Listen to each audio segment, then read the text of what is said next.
I was rinsing a chipped mug at the sink when my phone buzzed with the DNA app's bright little banner. Close family match. Mark H., parent, child, 99.6% probability. The mug slipped, struck porcelain, and the sound rang through my kitchen like a bell at a funeral. For a long, stupid second, I watched the water run and thought, Daniel had blue eyes first, not Mark, as if color could make a liar out of blood. I dried my hands on a dish towel that smelled faintly like lemon and old heat, picked up the phone, and tapped the notification again, as if a second look might teach the words some manners. The screen didn't blink. Mark H., parent, child, 99.6. The app tried to be cheerful about it, like confetti for a holiday I hadn't planned. Glitch, I said out loud, quiet, as if the phone could be soothed. Has to be a glitch. I opened the help page. There was a paragraph about rare errors, about people with endogamous communities and shared ancestry, about cousins looking like siblings. I read it twice even though none of us came from anything that organized. We were just a family from a cul-de-sac who forgot trash day and argued about thermostat settings. I backed out and clicked to the relatives list. Me, Lily. Then Mark, highlighted in the bright little stripe they use for someone you can't pretend away. Under his name, the relationship estimate sat there, stubborn as a stain. Mom? Lily called from upstairs, the floorboards creaking in that familiar way above the dining room. Did you wash my hoodie? In the dryer, I said, my voice almost normal. I slid the phone face down on the counter and watched the black screen stare back. It's warm. She thumped down the steps, hair in a top knot, socks mismatched, the usual. She kissed my cheek without looking and opened the dryer like a raccoon at a treasure chest. You're the best, she said into the drum. Can I borrow the car tonight? Maybe, I said. Text me the address. She looked up. You okay? Just...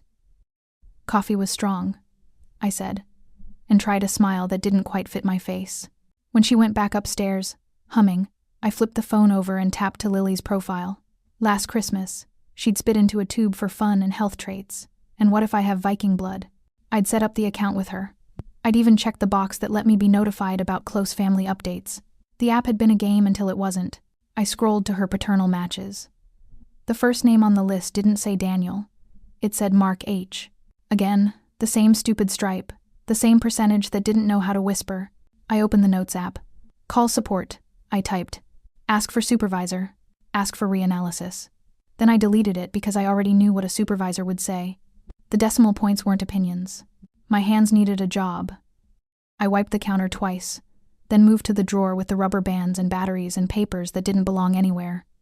I took out a little zip bag, empty. I took another, labeled travel, and dumped it into the first. I didn't know why until I was walking down the hall toward the bathroom. In the mirror, I looked like a woman who overwatered her plants, too much care, not enough air. I plucked a hair from Lily's brush. I'm sorry, I said to no one. I wrapped the hair in tissue and slid it into the bag. In the bedroom, the top drawer held Daniel's comb. 2 dark hairs lay in its teeth like secrets sunbathing. I tapped them loose and added them to a second bag. My chest felt tight, not like panic, more like a belt someone had put 1 notch too far because they were in a hurry. Back in the kitchen, I sat and opened the laptop. The search bar knew before I finished typing. Discrete paternity test, legal admissible. I clicked the one with the blandest logo and the best reviews. Discrete packaging, lab report, overnight shipping. At checkout, my hands finally trembled. Stop it, I told them, and they did the way hands do when you give them a task with numbers and addresses. The confirmation email slid into my inbox with a chime that made my teeth hurt. Delivery by noon tomorrow. I poured water, then didn't drink it. I opened the pantry and took out the good olive oil because I needed dinner to be something I could control. Garlic, chicken thighs. Salt heavy enough to feel like a decision. I moved like a person doing normal things, and sometimes that is exactly what saves you. The front door clicked. Hey, Daniel called, dropping keys into the bowl. The same clink every night. I grabbed the dry cleaning. Traffic was, "Are you okay? You look pale." "Just hungry," I said. I kept my back to him and crushed a clove of garlic under the knife. "How was your day?" "Meetings. The usual," he said, stepping close, kissing the place next to my hairline. "Smells good. Chicken?" "Mm-hmm." He washed his hands, whistled. I watched his reflection in the microwave door like a stranger on a bus. He reached for his comb in his pocket, old habit, and then remembered he kept the new one in the car. "Be right back," he said, and the door clicked again. I pulled the bags from the drawer, checked that the hairs hadn't jumped free like nervous fish, then tucked them deeper. When he came back in, humming the way he does when nothing is wrong, I smiled over my shoulder because I am a woman who has fed people I didn't forgive yet. We ate, and the conversation was small on purpose. Bills, the bulb over the porch, Lily's schedule. He touched my hand once. I let him. My finger didn't burn off, which felt like a kind of betrayal. After dishes, after Lily yelled "love you" from the stairs, after Daniel went to rinse his mouth, I slipped to the hall closet and pulled down the dented file box where we keep things that matter until they become heavy. I set it on the table and sifted birth certificates, the mortgage, a Christmas photo I'd meant to frame. Under that, a manila folder stamped with the clinic's name. I opened it and saw my name typed cleanly on the consent form. I saw my signature in blue ink. My hand knew my own loop and didn't. The date sat at the top like a compass I couldn't trust. For a second, I couldn't remember if that morning I'd been at the clinic or at my sister's chemo appointment. I tried to hear the room, smell the carpet, but all I could smell was garlic and soap, and the faint cologne Daniel liked because his father wore it. I closed the folder and slid it back. Not tonight. Not without paper that breathes in courtrooms. The next morning, the doorbell rang at 11:06. The kit came in a plain white box. I signed for it with a wobble in the S that only I would notice. I brought it to the kitchen and laid everything out like a ritual. Swabs, envelopes, carbon copies that asked for names I did not write yet. "Mom?" Lily called, already in her shoes. "Can I?" "In a minute," I said. Too quick. Just finishing something.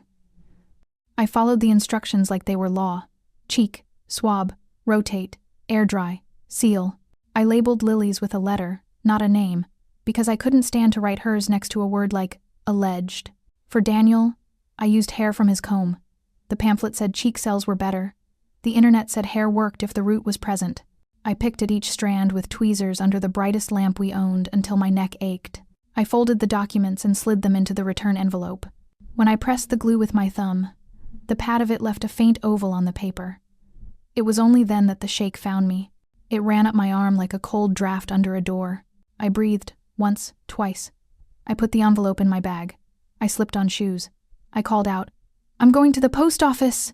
And Lily shouted back something I didn't catch. On the porch, the air smelled like rain that might not come. I stood there longer than I needed to, the envelope warm against my ribs, and listened for nothing in particular: cars, a neighbor's laugh, my own heart arguing with itself. When I dropped the envelope into the blue box and heard it slide away, it sounded like a decision finally taking its own weight. On the walk back, I opened the app again because I wanted the numbers to blink and say sorry. They didn't blink.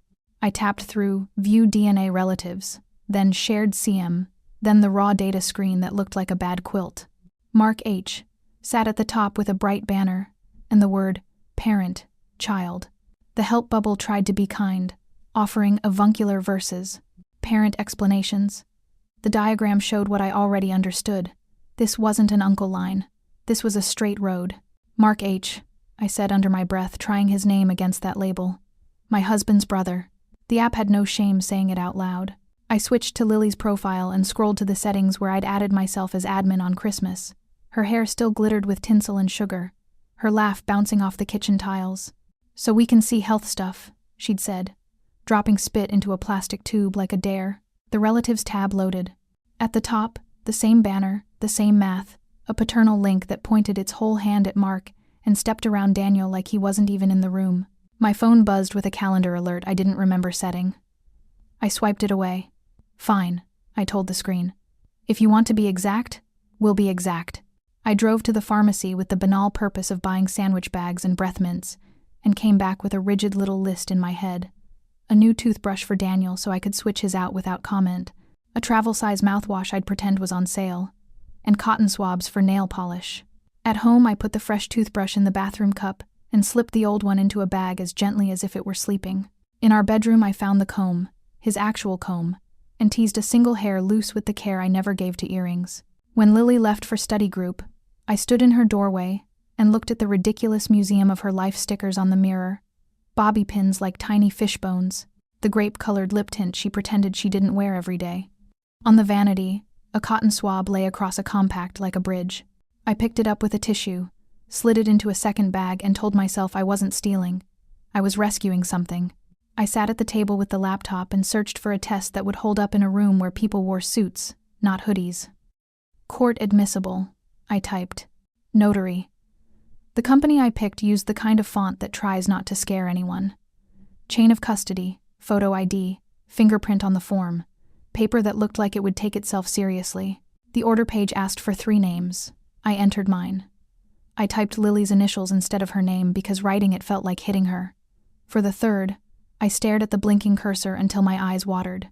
I typed Daniel H. and wished the screen would argue with me. Tell me there was a different box for what he did. There wasn't. I paid extra for overnight.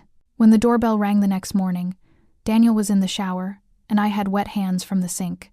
I hid the kit like it was a wild thing, then read every instruction twice. Notary stamp required. Witness to collect. There was a list of UPS stores that offered notary service. I called one. The woman said, "Yes, honey, bring IDs and don't sign anything yet." I called out, "I need to run an errand," and Daniel shouted back, "Grab coffee?" Like we were still a couple who split muffins without thinking. At the UPS counter, the notary looked like everyone's friendly aunt and had a stamp that thudded. "Driver's license?" she asked. "Sign here, thumbprint there." She didn't ask what the test was for. Her job wasn't to know. I pressed my right thumb into the little ink pad and rolled it onto the square. The whorl looked like a storm from far away. For Lily's sample, I used the extra swabs from the kit, followed the steps exactly outside in the car because I didn't want her to see.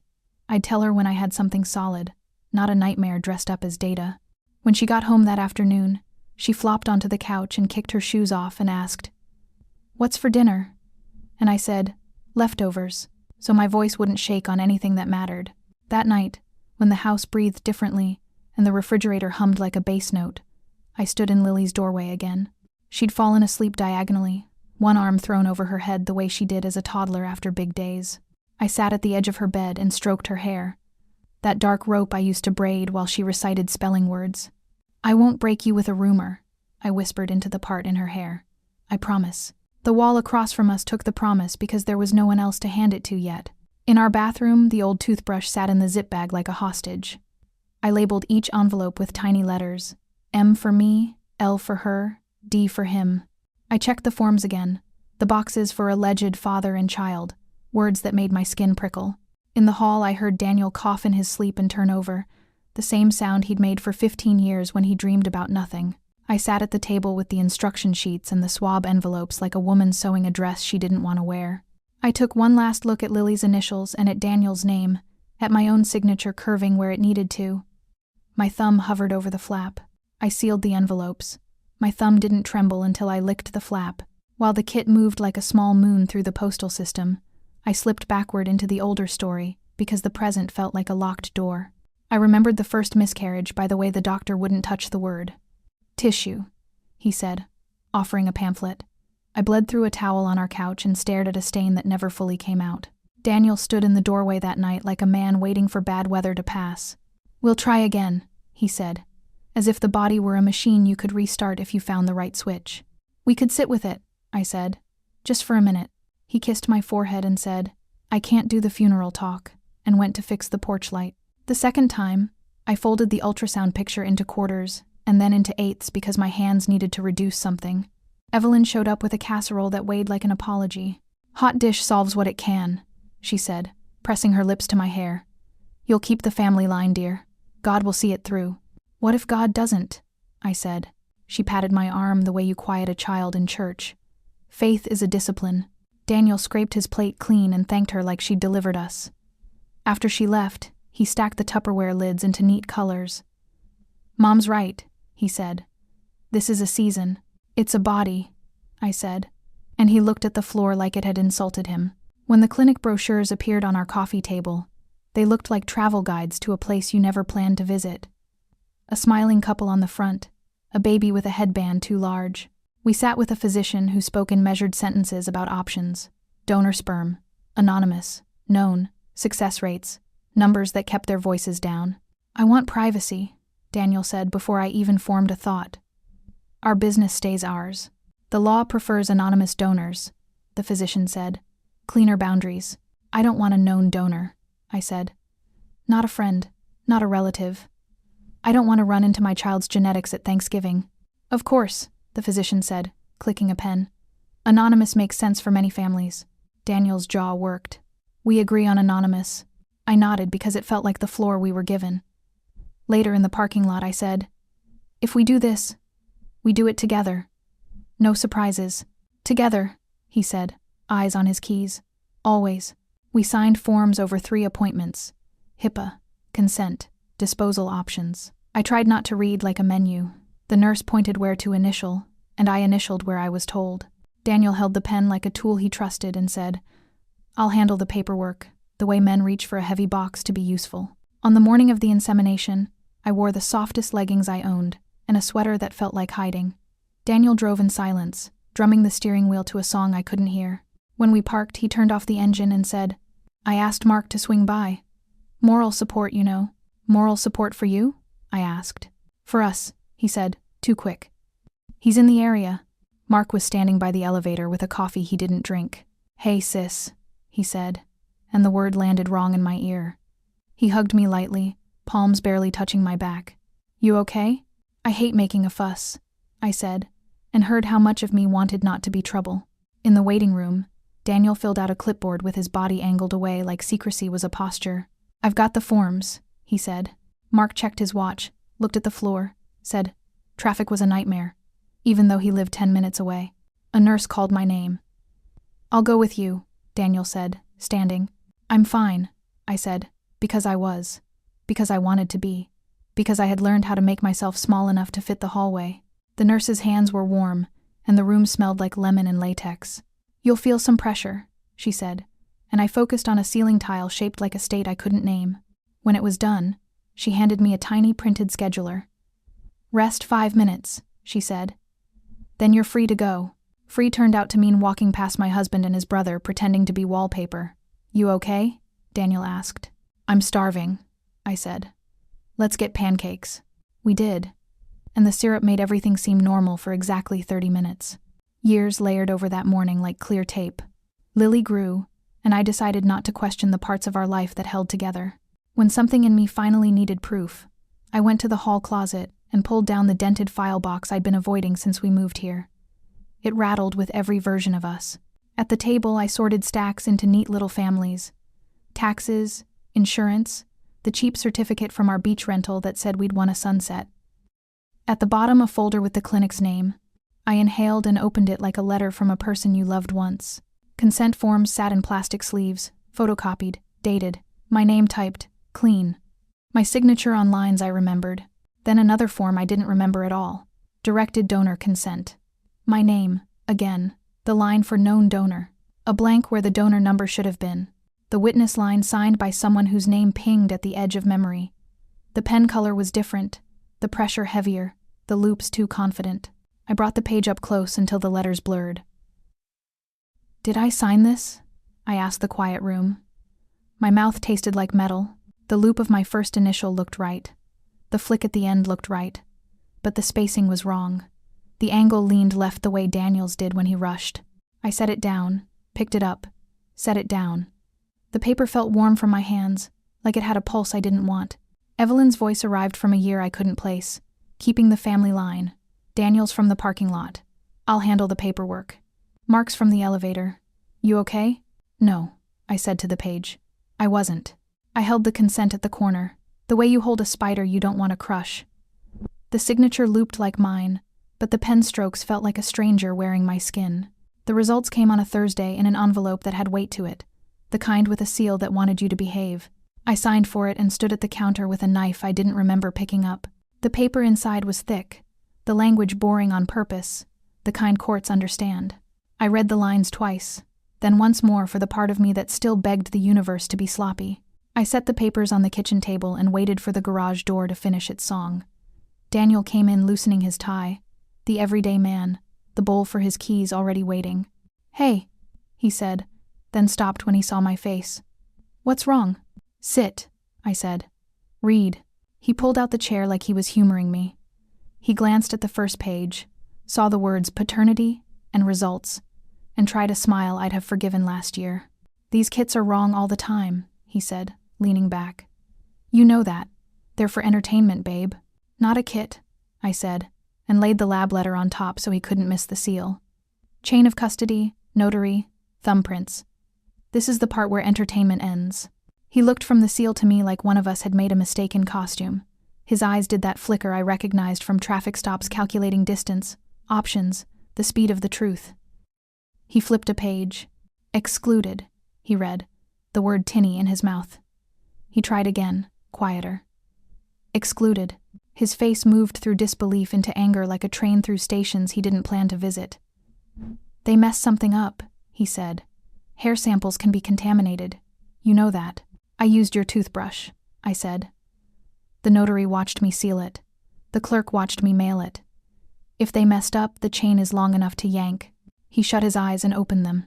The anger slid off. What stayed looked like fear kneeling, a small thing trying to hide in a large man. Okay, he said. Okay. Say it, I said. He rubbed his hands over his face until his skin went pink. I'm infertile, he said, and the words sat between us like a dish we both hated. I found out right after the second. He didn't finish the sentence. I couldn't stand watching you break. I couldn't stand Mom talking about the line and your body taking the blame. I thought if I told you, you'd choose a stranger. And he swallowed. I wanted our baby to be ours. Ours, I repeated, the word sour in my mouth. So you asked your brother. I asked him to help, he said. Like help was a blanket you could throw on anything, just to keep it in the family. It would still be us. He'd be a donor, not a father. We would never have to tell anyone. I thought I'd tell you after you were pregnant, then after she was born, then when things calmed down, and then... He let the last words die. I didn't know how anymore. You forged my consent, I said, and the room seemed to tilt a degree. You put my name where my hand never was. He stared at the table. I signed for you. I knew what you wanted. You said you hated making a fuss. You thought I was convenient, I said, my voice too calm for the heat I felt. You thought my body was a place for your solution. He flinched. No, I thought it was love. I thought saving you from more grief was love. I thought keeping us together was love. You thought control felt like love, I said. You didn't save me from grief. You assigned it. He rubbed his thumb along the paper's edge until it reddened. I was terrified, okay? I was terrified you'd leave, terrified you'd look at me and see failure.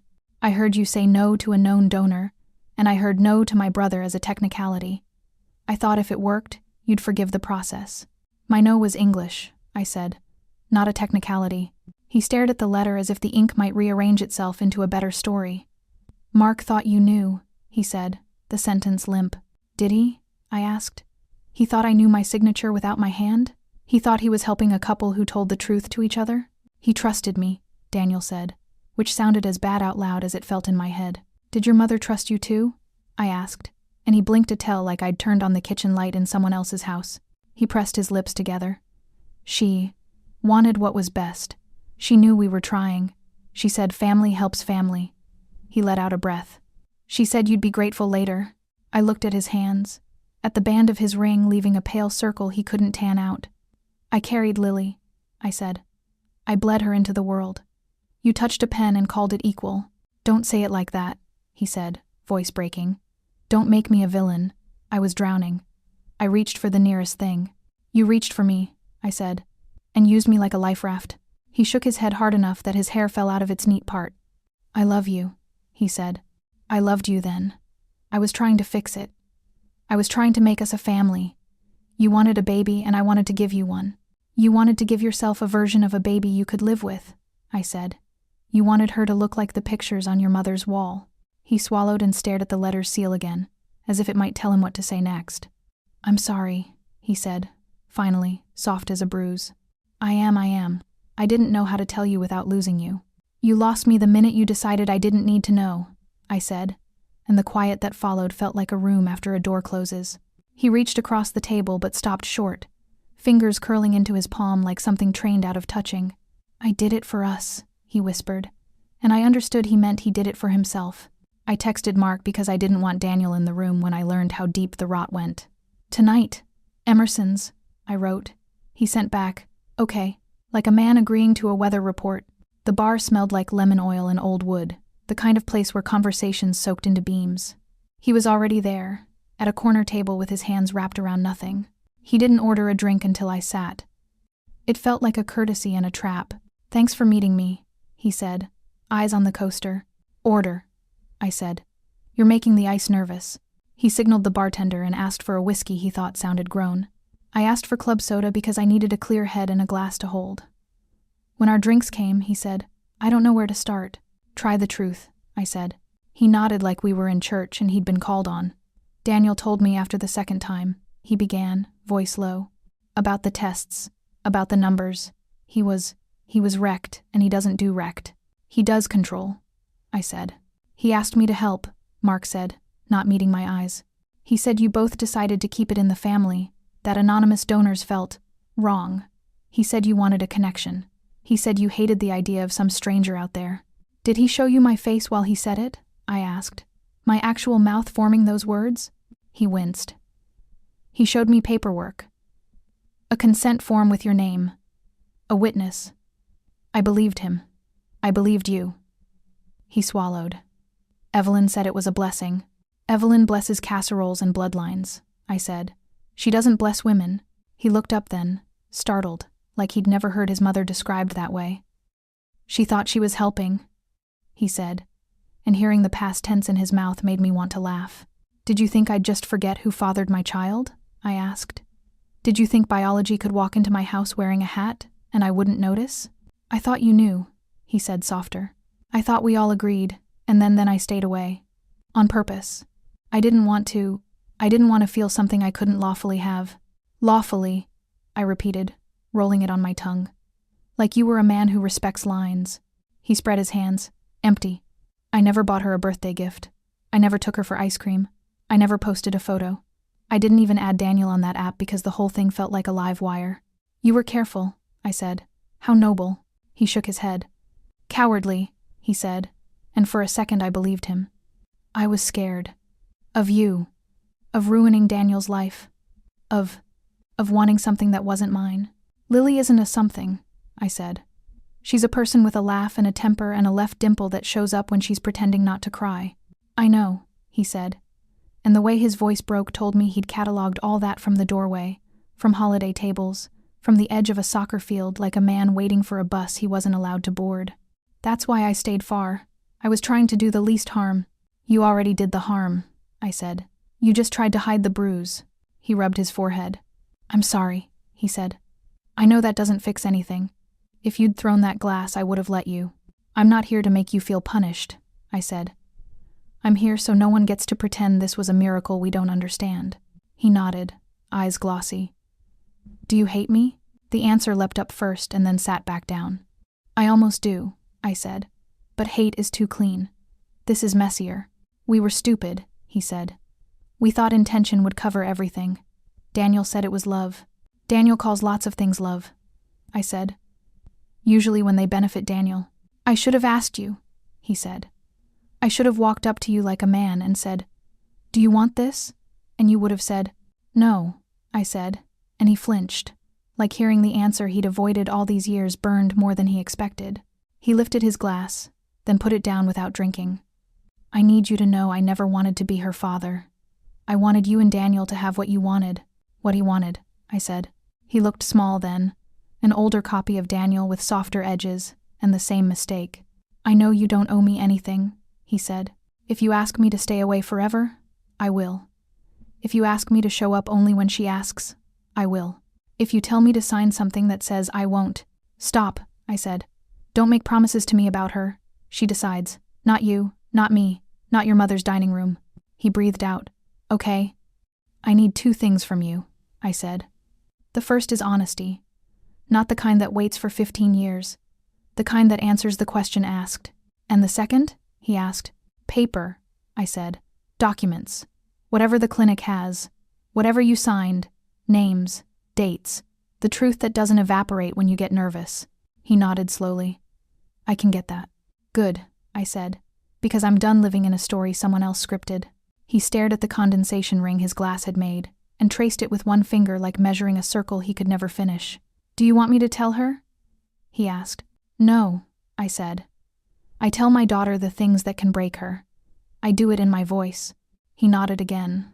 like a man learning to agree. If she ever needs, she'll tell you, I said. Or she won't. And you'll live with that. He looked at me then, really looked. And I watched the relief cross his face when he realized I wasn't going to tear him to pieces in public. It made me want to do it, just to correct his math. You don't owe me grace, he said. I know, I said. He swallowed, throat working hard around words he probably used once in a decade. Then why meet me at all? Because you have something that belongs to me, I said. And because I needed to see the man who held it. What did I hold? He asked, confused. And it was almost pure. My name, I said. He closed his eyes. I'm sorry, he whispered. I finished my club soda and stood. You were convenient, I said, and watched the truth land between us like a third bar stool.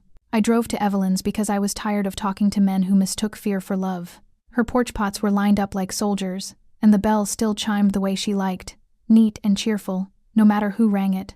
She opened the door with lipstick set like a seal. You should have called, she said, stepping aside without moving an inch. I did, I said. You didn't pick up. She led me into the living room the way a queen leads a procession slow enough to be noticed.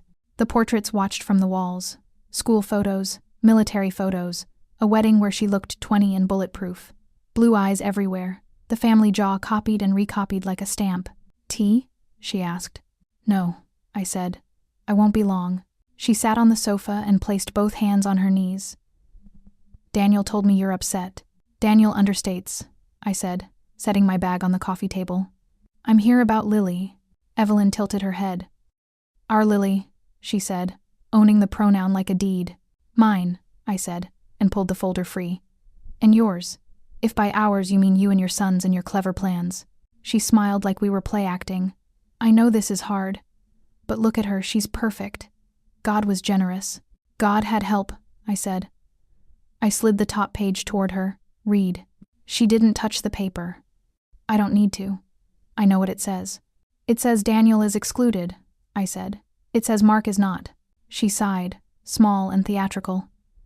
Preserving blood isn't a sin, she said, like she was instructing Sunday school. Families do what families must. We took care of it. We? I asked.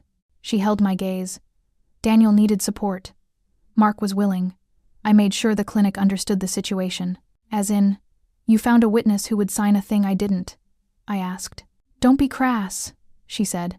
It was a technical fix. I placed the forged consent on top of the lab letter. My name without my hand is not a technical fix. She finally looked down. Her eyes skimmed the page the way a person glances at the weather before choosing a coat. It's done, dear, she said, and she reached across and patted my knee like I was a child who'd scraped it. No one is taking Lily away. She has a home. She had a home because I built it, I said. Done is not the same as forgiven. Evelyn's smile thinned. You're hurt, she said. I understand, but motherhood is sacrifice. We all gave something. I gave my body, I said. What did you give? I paid the clinic bill, she said, quick and clean, like a closing argument. Insurance covered part. The rest was considerable. Daniel didn't want you burdened. He didn't want me informed, I said. Those are not the same. She folded her hands again, pleased with their neatness. You hate money talk, I know, but someone had to be practical. I don't hate money talk, I said. I hate being managed. Her chin lifted a half-inch. Do you truly think Lily would be here without us? Without our decision? Without our generosity? I think Lily would be here if the person who carried her decided how, I said. If the person who bled for her chose. If her mother signed her own name. Evelyn glanced at the portraits as if they might vote. You always had a flair for the dramatic. I have a flair for consent, I said. I brought this to show you I see you. I'm not hiding, she said. You're decorating, I said, and let my eyes travel the room monogrammed throw pillows, the bowl of house keys, a framed baptism program. You call it preserving blood and act like I was a vessel you rented. You exaggerate, she said. You were always overly sensitive about these things. These things, I repeated. Like who the father of my child is. She didn't flinch. Daniel is her father. Daniel is her dad, I said. Mark is her father. Biology and relationship are not the same, but both are true. That distinction is for people with time to argue, she said. We had a problem and we solved it. You had a preference and you enforced it, I said. You wanted her to carry your name in her face. Evelyn's gaze narrowed. You think this was vanity? I think it was control wrapped in etiquette, I said. She leaned back. Say your piece, she said. Then go. My piece is this, I said, sliding a second copy of the forged consent toward her. I'm filing complaints. With the medical board. With the clinic's owner. I have dates, names, and the name of your friend who witnessed a signature I didn't sign. She didn't reach for the paper. That will embarrass everyone, she said. Embarrassment isn't fatal, I said. Forgery is illegal. Evelyn's mouth pressed into a line that used to scare me. Do you want to burn this family down? I want to stop pretending it isn't already on fire, I said. You'll hurt Daniel, she said. You'll hurt Mark. You'll hurt Lily. I'll protect Lily, I said. From secrets that rot, from people who confuse love with possession. She shook her head slowly, pitying. You're making this bigger than it is. It's exactly as big as my name, I said. And yours. And his. And every document you asked a pen to fix. She looked past me to the doorway, to the hallway where she'd watched her sons become men. If you insist on a war, she said, know that we can afford it. I stood. I'm not fighting for money, I said. I'm fighting for truth. One day you'll thank me, she said. When you see what we preserved. I gathered the papers. I see what you preserved, I said. Your comfort. She rose, smoothing her skirt. You think you're the only mother in this house, she said, almost kindly. But I made a family too. You made a lineage, I said. I made a person. She followed me to the foyer, slow, unhurried, like we were leaving a museum. At the door she offered a smile that didn't touch anything but her mouth. It made a clicking sound in my head, like utensils being put back where she always wanted them. On Sunday I waited for the light to be kind. It poured through the front windows and pooled on the floor where the dog used to sleep. And I decided that was as gentle as the truth was going to get. Can you come sit? I asked Lily. I need to tell you something hard. She came down with wet hair and a sweatshirt that still smelled like dryer sheets. She tucked one knee under herself on the rug and waited without a joke, which scared me more than shouting would have. I'm going to use small words, I said. I won't dress them up. I won't make them bigger or softer. Okay, she said. I kept my hands in my lap so she could see they weren't shaking. I took a DNA test. You did too, last year. The results say Daniel isn't your biological father. She blinked like a camera catching too much sun. What? I let the quiet sit, heavy but clean. The lab confirmed it, not a kit, a court test. Her eyes slid past me to the hallway, to the hook where his jacket hung, the gray one he always wore to take the trash out. Then she looked at the front door like it might answer for all of us if it could talk. So who is? She asked, voice small. Mark, I said. Daniel's brother. Her mouth opened and closed once. Uncle Mark? Yes. She laughed one hard sound that wasn't a laugh. That's not funny. I know. How? She stopped herself and shook her head. I don't want the how. Not yet. You get to ask in pieces, I said. You get to take time. She nodded, and then put her hand over her mouth like the word was trying to escape. Does he know? He knows the truth now, I said. He thought I knew then. I didn't. What did Dad know? She asked. And the dad cut me because she still used it and I wanted her to keep it. He knew, I said. He made choices he shouldn't have. He's still your dad. That doesn't change. She stared at the jacket again, then back at me. Is he still good? He's a man who did something wrong, I said. He loves you. Those two things live in the same house and fight. I watched her face reorganize itself around facts she didn't ask for. Do I have to hate him? She asked. No, I said. You don't have to do anything today except breathe. She took her phone out, then put it back, then took it out again. Do I text Mark? That's yours to decide, I said. Whatever you choose is okay. Do you have his number? She asked. In the family chat. And he's in your contacts, I said, because of birthdays and group photos and the way families collect numbers they don't use.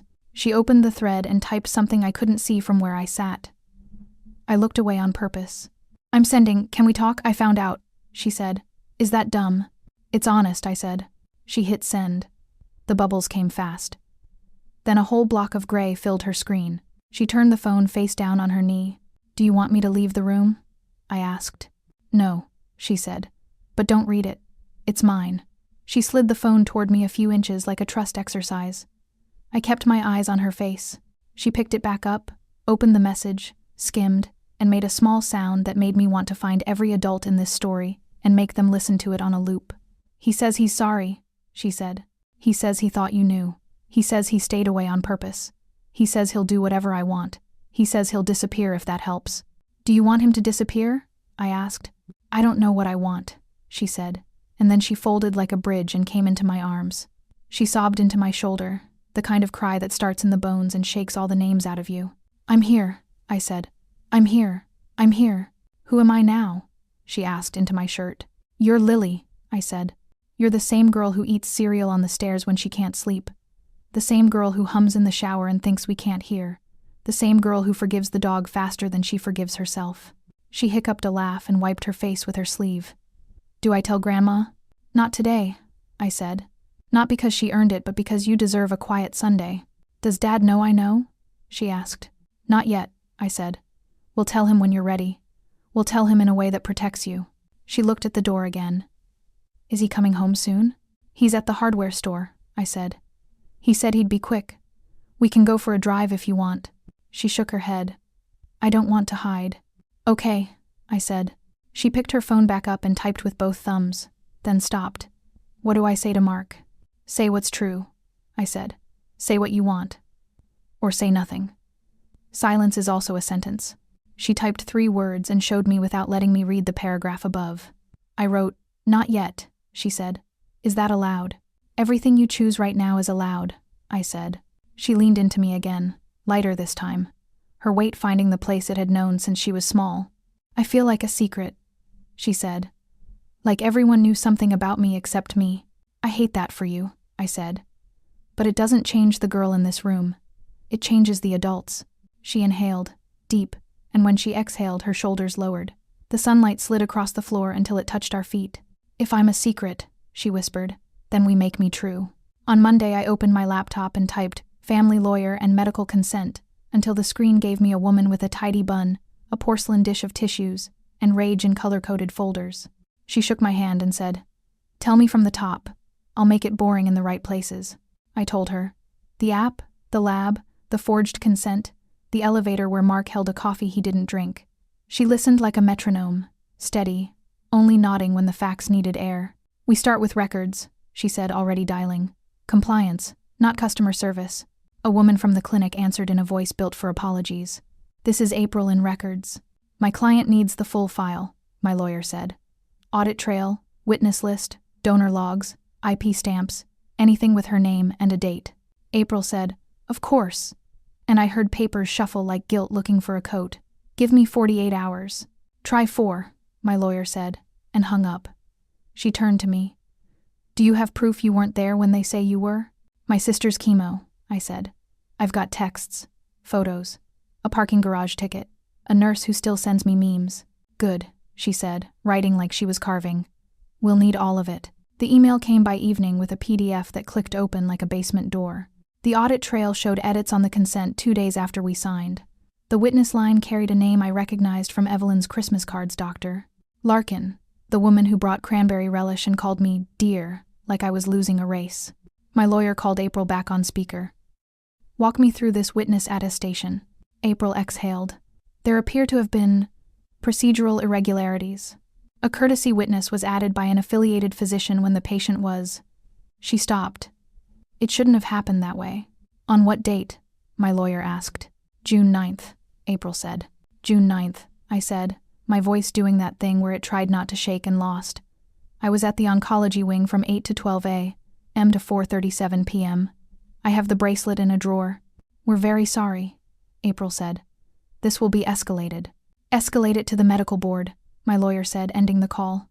"We drafted the complaints with the kind of sentences that don't blink." The board got a report about a forged consent and a conflicted witness. The clinic's owner got a letter with words like medical battery and fraud and negligence that looked too big on the page and somehow not big enough. We prepared a civil suit and filed a records hold so no one could lose anything in a spring cleaning accident. Daniel called while I was scanning the parking ticket. "Can we talk?" "At home," I said. He was already at the table when I walked in, hands clasped like a schoolboy in trouble. "We don't have to do this," he said. "We can mediate. No lawsuits, no press. We can be a family in private. Privacy is how this happened," I said, setting the scanner lid down like a gavel. He flinched. Think about Lily. About college applications. Do you want her name tied to? I want her name tied to the truth, I said. Not an error that got promoted to a family plan. He pulled at his tie like it was a leash. A lawsuit will destroy us. A forged signature already did, I said.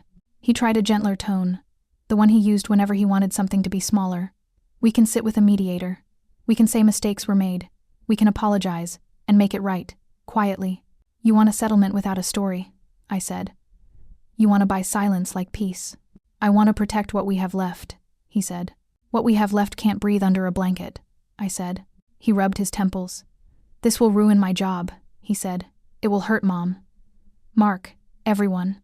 It already hurt everyone, I said. You just liked it better when the bruise was under my shirt. He looked at me like I had chosen violence by choosing honesty. We could agree not to name names, he tried. We could call it a miscommunication. A miscommunication doesn't sign my name for me, I said. A miscommunication doesn't ask your mother's friend to witness a ghost. He swallowed. I'm asking you to consider Lily's future. I am, I said. She told me she feels like a secret. I promised to make her true. He leaned forward, palms up. Please, he said. For the love we had. For the house we built. Don't torch it. I set my bag on the chair and took out the manila folder the lawyer labeled Action. Inside sat the complaints. The demand letter. The email with April's flinch typed into it. I placed it on the table and slid it toward him. Read, I said. He didn't touch it. He looked at it like a hot pan he might drop if he tried. We were good once, he said. Remember? I remember everything, I said. That's why this exists. He put his elbows on his knees and his head in his hands and stayed there. The clock in the hall clicked. A car went by. Lily laughed upstairs at something on her phone, and then got quiet again like a person who had learned something new about echoes. Say you're sorry, I said.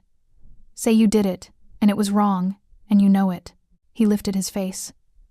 The apology got as far as his mouth and died there, like a bird that hit glass. I slid the manila folder across our dining table and watched Daniel choose silence over apology. Evelyn's 70 was the kind of dinner where the napkins have spines. Chandeliers glowed like patient suns, and a man in a white jacket carved beef so tender the knife only had to think about it. Place cards waited at each setting. Mine said my name in a script that looked nearly honest. I sat between a cousin who liked golf and an aunt who collected crystal. Daniel stood to toast his mother and called her the backbone of our family. People clinked and smiled like they'd practiced. Mark kept his eyes on his water glass. When the server lifted the first plate, I placed my hand on the tablecloth. May I have a minute? I said. The room went still in the polite way money learns to be. Forks paused midair. Someone's laugh shut like a cupboard. Evelyn's smile brightened, the way you turn up a lamp against weather. Of course, dear, she said. After dessert. Now, I said. Daniel leaned toward me.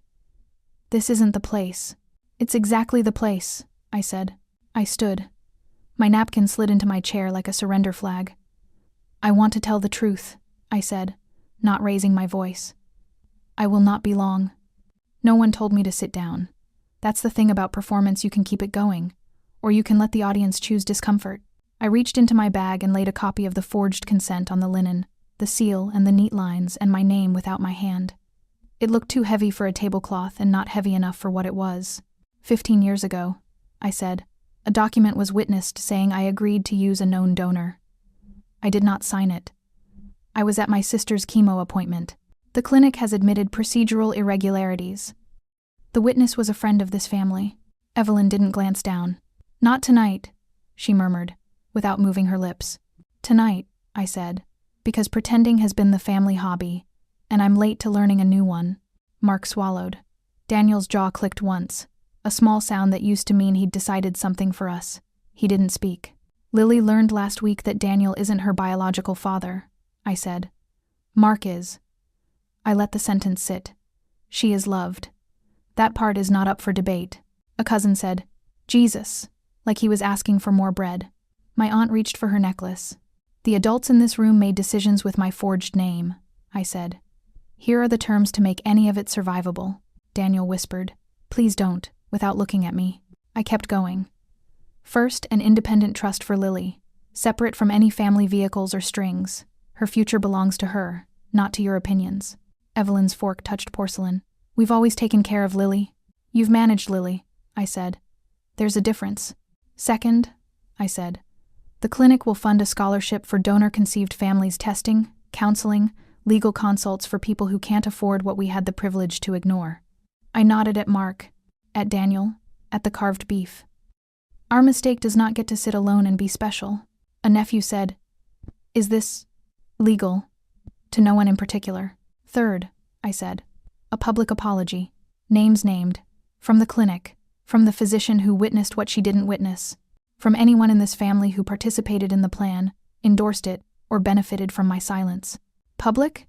Evelyn repeated, voice thin. You would hang us in the town square? I would tell the truth in daylight, I said. You've had the dark. It didn't help. Mark cleared his throat.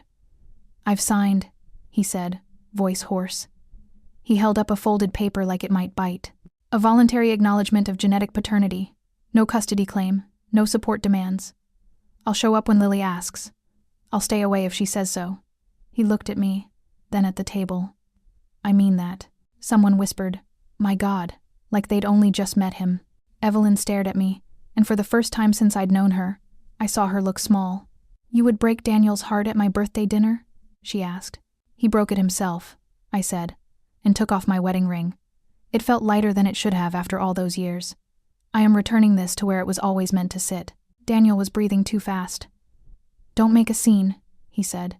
I am making an exit, I said. I set the ring in the crystal centerpiece among the floating candles and flower heads like a donation the church wouldn't accept. The water shivered and settled. Evelyn's voice sharpened. Do you want money? Is that what this is? I want my name back, I said, and I want my daughter free of your paperwork. A server froze 2 steps from the table like we had staged a play he hadn't rehearsed. He looked at his captain. The captain looked at the ring. No one moved. Daniel stood a little, then sat again. We can talk about this privately, he said. We can fix it. You cannot fix what you refuse to name, I said. You can only stop making it worse. Mark's hands shook. I'm sorry, he said to me, to the table, to the room. It sounded like he'd finally found the only sentence that fit in his mouth. Evelyn drew her shoulders back and squared herself to the audience. Family stays family, she said. That is the rule. Then follow it, I said, and tell the truth that belongs to it. I picked up my bag. The portraits on the far wall kept smiling, the blue eyes repeating themselves into forever. Someone started to clap, maybe to break the spell, maybe because people don't know what to do with silence. I didn't bow. I didn't cry. I didn't apologize for ruining the beef. I touched the ring once with my fingertip, not as a goodbye, but as a measurement of weight given and weight taken. It made a small, bright sound on the marble like a bell that blesses you as you walk out. I didn't look back when I left the dining room. A week later, I handed over the house keys and moved into a place that was mostly kitchen window and stubborn fig plant. The quiet didn't echo. It rested. I bought a rug that didn't match anything because I could. The first night I lay on the floor and listened to the upstairs neighbor's washing machine thump like a slow heart. We're okay, I told the fig. It refused to die, which felt like consent. Daniel texted to say he'd started therapy. I won't ask for forgiveness, he wrote. I'm working on telling the truth without making it your job. He began leaving letters in my mailbox with no return address, plain envelopes that smelled like rain if rain came from a copier. I stacked them in the drawer with the takeout menus and told myself I'd open them when my lungs remembered how to take up all the air meant for them. Lily walked the new place like a realtor. Small, she said, approving. It fits. It does, I said. The oven works. That's all I need. She met Mark for coffee 2 blocks from campus. She went because she wanted to, and because he hadn't asked, which helped. When she came home the first time, she stood with her back against the door and grinned and cried at the same time. How was he? I asked. Like a man who practiced not making a mess, she said. He didn't hug me. He asked if I wanted him to. I said no. He said okay. What did you talk about? He asked what I was reading. He remembered I liked cinnamon rolls.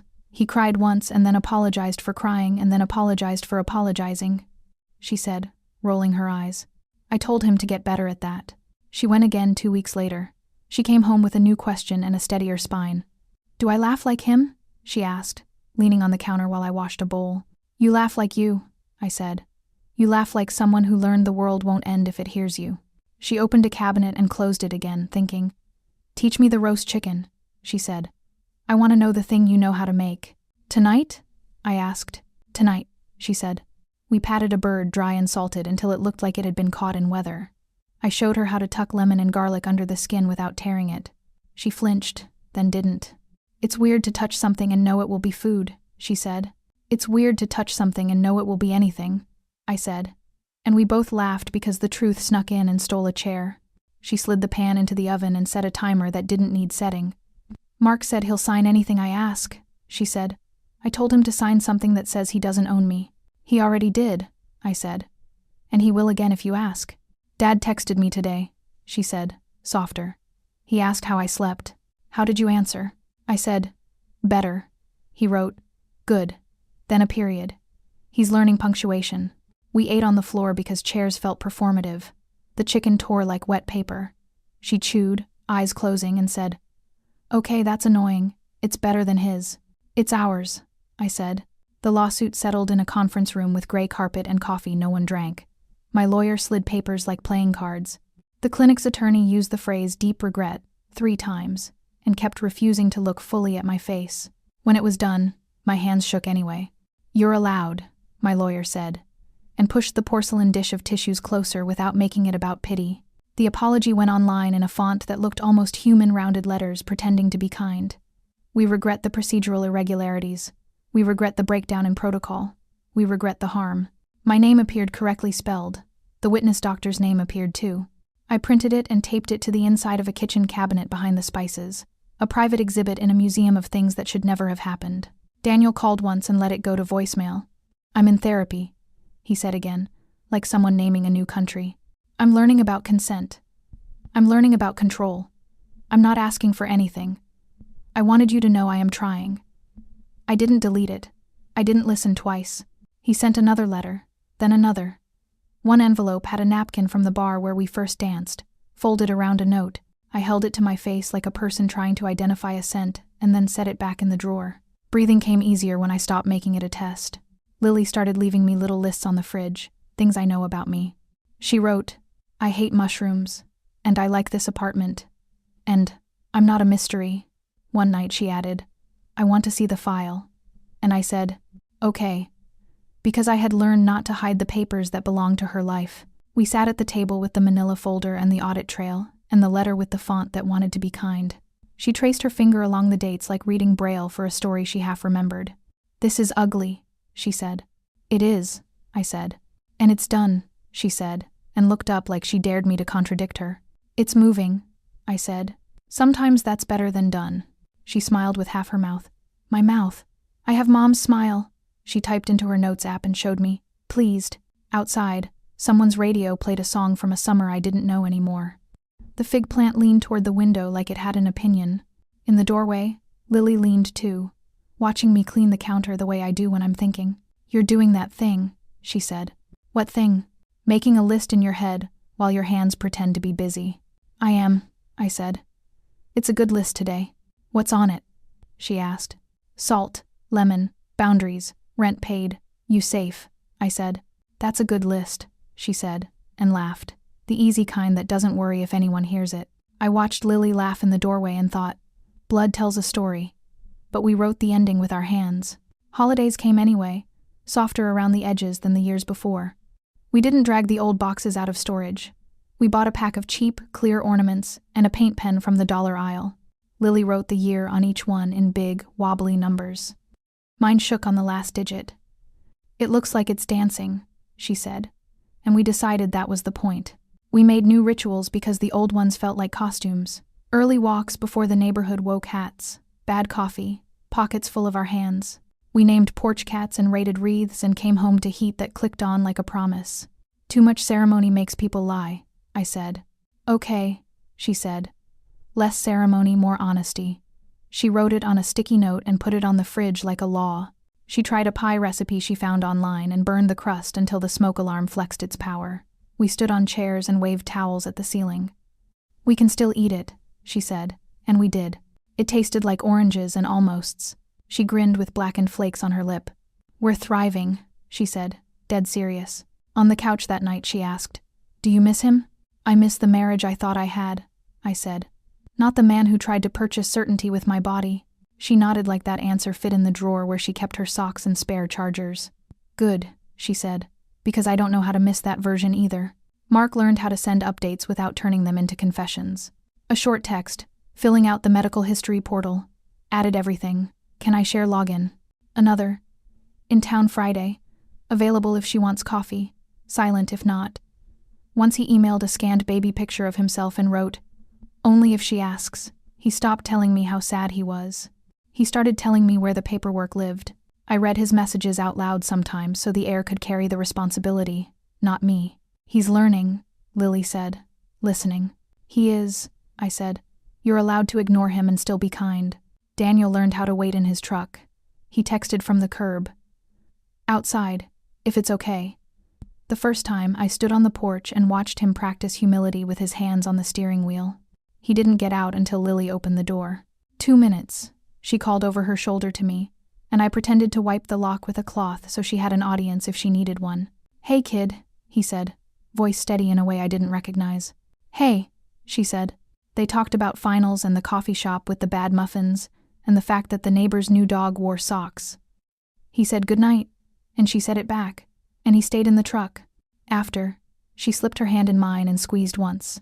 That's enough, she said. At home we kept the tree watered like it was a job. The fig kept living without asking permission.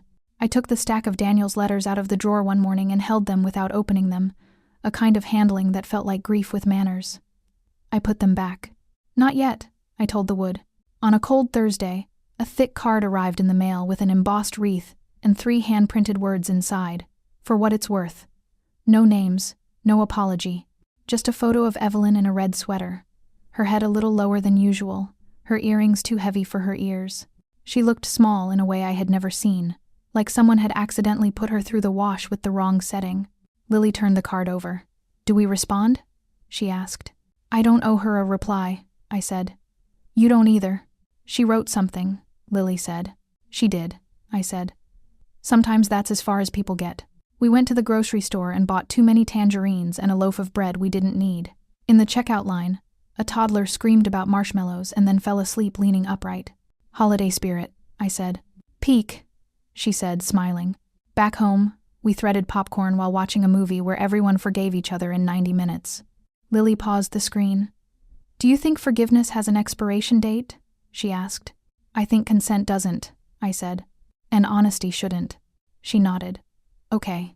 I took out the shoebox where we kept cards and very old photos, and the short letters from teachers who loved her handwriting. I held Evelyn's card over the box, and then put it down on the mantel instead. Lily watched. Why there? She asked. So I don't pretend I never got it, I said. So I don't pretend it meant more than it did. She adjusted it a half-inch to the left. She looks tired, she said, and I heard how her voice held pity and boundary at the same time. We all do, I said. The next morning we walked again, breath making ghosts in the air. A neighbor called out, Merry Christmas, and Lily called back, You too. And we both laughed because we didn't know if it was yet or already or still. Back in the kitchen, I lit a candle that smelled like not cinnamon. We hung our wobbly number ornaments on a string over the window and watched them catch whatever light there was. Mark texted a simple, Happy Holidays, open invitation for coffee next week. Daniel texted a photo of a sky the color of dishwater and wrote, Driving safe. I didn't answer either. Lily sent Mark a thumbs up. She sent Daniel a heart. She put her phone face down and reached for the tangerines. Peel me one? I asked. She did, carefully. Half moons gathered in her palm like a small, bright future. We ate standing up, elbows touching, juice running to our wrists. When we were done, I picked up Evelyn's card again, looked at the 3 words, and put it on the mantel. Not as a welcome, but as a label on a box I'd finally closed. On Lily's birthday, we cooked like a family of 12 had RSVP'd and then got lost. We opened the windows because the oven made the apartment blush, and the cold air came in like a crowd. Garlic hit the pan and the place smelled like second chances. The fig plant leaned toward the noise as if it had something to say. Tell me what to do, she said, ponytail high, sleeves rolled. And don't lie about the salt. Salt until it tastes like a good decision, I said. Then stop. She laughed and shook the box with the gravity of a judge. Music played low from her phone songs from years we didn't agree on. I zested a lemon with the one good microplane left from the house. She stole a taste with her finger and nodded. Okay, birthday level. We made too many things on purpose. Potatoes smashed and crisped, a salad that forgot it was only supposed to be green, a skillet of mushrooms she pretended not to hate because it was her day. I'll try one, she said, and did, and shuddered. Still no. Not a moral failure, I said. Just a mushroom. Mark texted, Happy birthday. Here if you want cake tomorrow. Silent if not. Lily thumbed back a simple, Thank you. She set the phone face down without making it a referendum. Daniel wrote, Proud of you. Have a day that feels like you. She stared at it for a second, then typed, I will, and added a period she meant. The cake was uneven but tall, layers listing like they were tired of pretending to be straight. We covered it with frosting that forgave. I stuck candles in at odd angles and she corrected me. Symmetry, she said, moving 1/4 inch to the left. We lit them, and I turned off the kitchen light because the room needed the glow. What did you wish for when I turned one? She asked, eyes on the small fire. For my life, not for yours. I rested my palm on the counter the way I do when I need the ground to be closer. I wished you'd never doubt you belonged, I said. That wherever you were, the room would know you were meant to be there. She looked at me through the candle smoke. I don't doubt it anymore, she said. Belonging feels like the way you fix my salt and kiss my forehead, even when I'm taller than you. You're not taller than me, I said, offended. She stood back to back with me and laughed when I cheated by lifting my heels. Okay, short queen, she said, then blew the candles out with a wish I didn't ask her to share. We ate from plates that didn't match, standing because chairs felt ceremonial. Neighbors walked by on the sidewalk below, and the dog 2 doors down made his evening announcement. The air moved the curtains and brought the world in without taking anything away. Open your gift, she said, sliding a small wrapped box across the counter. The paper said happy in fonts that couldn't decide how loud to be. Inside was a keychain with a fig leaf stamped into brass and a little tag that read, Here. So you remember this is home, she said, suddenly shy. I won't forget, I said, not with the plant staring me down every morning. She pressed her cheek to my shoulder for a second. I'm going out after cake, she said. Just for an hour. Coffee with friends who don't care if I bring leftover potatoes in my bag. Bring me back gossip, I said. And my Tupperware. She took a picture of the table, of our too much meal, of the way the light hit the lemon bowl like it had practiced. One for me, she said. Not for the app. I pulled my phone from my pocket and held it, heavy with what it knew. The DNA app sat on the 3rd screen where I'd hidden it the day after the dinner. I touched it, then held my finger until the icons trembled. You sure? She asked, watching. I'm sure, I said, and deleted it. The screen rearranged itself like a room after moving a couch. The space left behind felt like oxygen. Paper stays, she said, reading my mind. Paper stays, I said. Bottom drawer, next to the pruning shears. You're the only person I know who keeps legal documents with gardening tools, she said. Both are for cutting dead things, I said. And she made a face and then laughed anyway.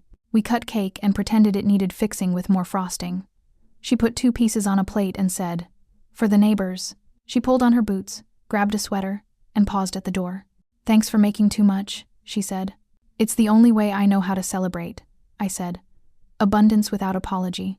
She nodded. If anyone asks, tell them I'm out being 20 and extremely fine. I will, I said. Be home by. Whenever I'm safe, she finished. I know. When the door closed, the apartment kept its shape. I washed 2 plates and left the rest to soak. The apology printout inside the cabinet caught the light when I reached for the cinnamon and reminded me of what we survived. I wiped the counter once. The fig plant watched like a coach. I opened the junk drawer that wasn't junk anymore and checked the bottom. Settlement papers, audit trail, the letter with the font pretending to be human. The pruning shears lay on top like a small, polite weapon. I closed the drawer and locked it because rituals matter, even when you pretend they don't. A breeze pushed in at the window and made the flame of the candle on the table nod. I put out the candle with a wet finger the way my mother did, the way I'd taught Lily, the way small good things stay in a family that tells the truth. When Lily came back an hour later, she leaned in the doorway, cheeks pink, hair up, our life on her. They loved the potatoes, she said. A stranger's dog licked my wrist. I stole a napkin. She held up a napkin from the cafe with a bad logo. Felon, I said. Criminally adorable, she said, and kissed my cheek and went to brush her teeth with the door open like she did when she wanted me to hear her apartment safety noises. I stood at the window and watched the street shift down a gear. The lights across the way went out one by one, a polite chain reaction. I set the fig leaf keychain next to the sink, a promise I could point to. "Good birthday?" I asked when she came back. "Good life," she said, and turned off the bathroom light. I turned off the kitchen light and left the window open, so the night could carry our story wherever it needed to go.